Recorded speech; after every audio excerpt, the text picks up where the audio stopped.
Kita akan mulai. Hari ini tanggal 26 Januari kita masuk ke pertemuan ketiga di perkuliahan kita.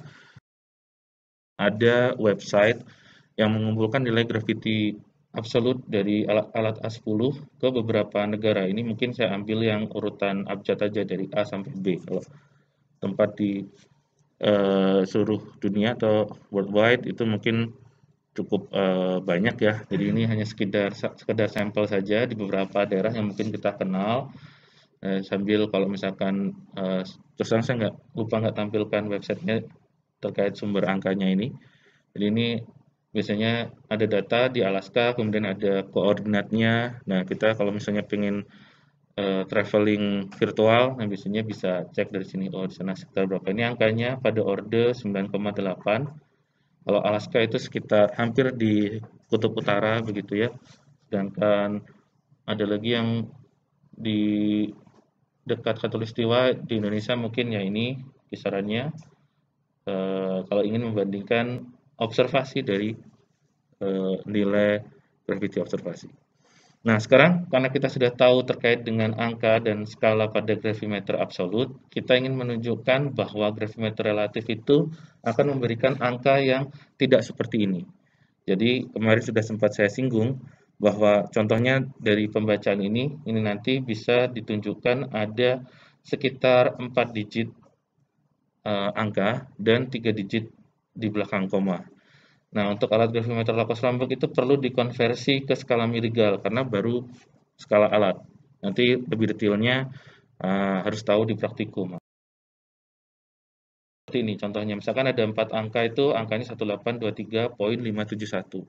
Nah, kemudian setiap alat itu biasanya ada tabel konversi. Jadi, alat itu dibuat memiliki serial number dan tabel konversinya itu berbeda antara Laplace-Rambek seri 1 atau seri 2, seri 3 itu beda-beda. Jadi ada manual untuk konversinya, manual book untuk konversinya atau tabelnya. Nah, misalkan setelah dikonversi angkanya adalah sekian, berarti ini adalah pada orde skala miligal. Berarti baru bisa kita proses selanjutnya sampai bisa mendekati G observasi.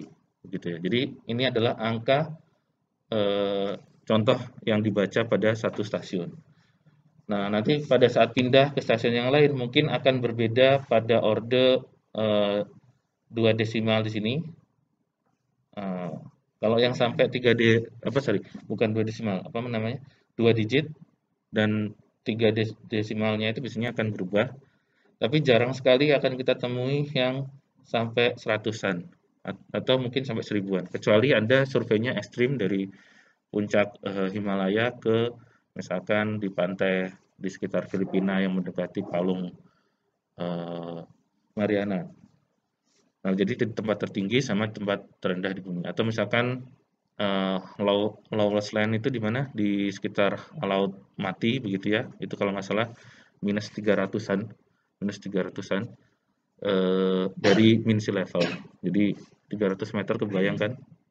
Jadi kalau di sini kita kayak punya apa apa namanya tanggul yang bisa sedalam 300 meter. Nah itu deep sea di laut mati. Nah, ini ilustrasinya alat yang kemarin untuk membandingkan.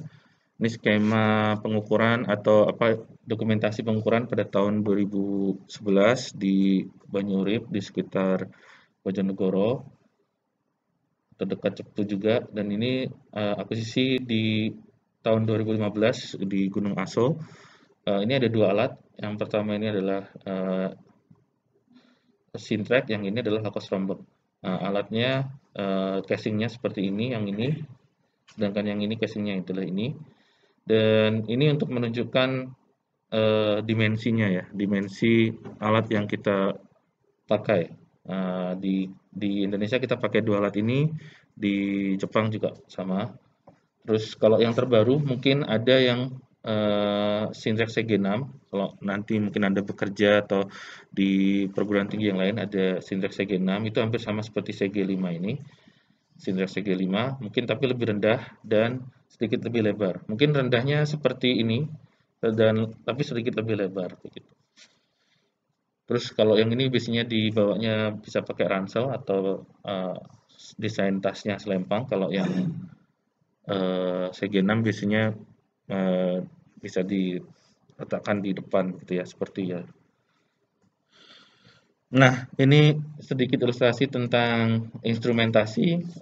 Kalau di sini menggunakan metode free fall, benda jatuh bebas, dan sini adalah menggunakan spring dan atau pegas dan massa. Oke. Nah, seperti ini contohnya, misalkan ini salah satu desain survei pengamatan di Gunung Api, Gunung Aso. Eh, ini ada apa sekitar apa seperti penanda untuk lubang. Saya kalau nggak salah di dalamnya ini ada semacam benchmark gitu ya. Terus kemudian di sini ada penggarisnya.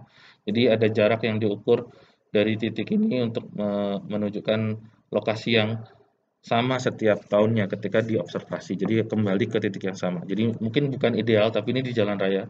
Kalau di Jepang itu masih cukup sepi pada saat itu.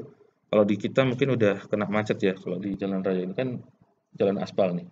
Ini yang sebelah sana itu adalah apa namanya istilahnya buat pejalan ya trotoar begitu ya.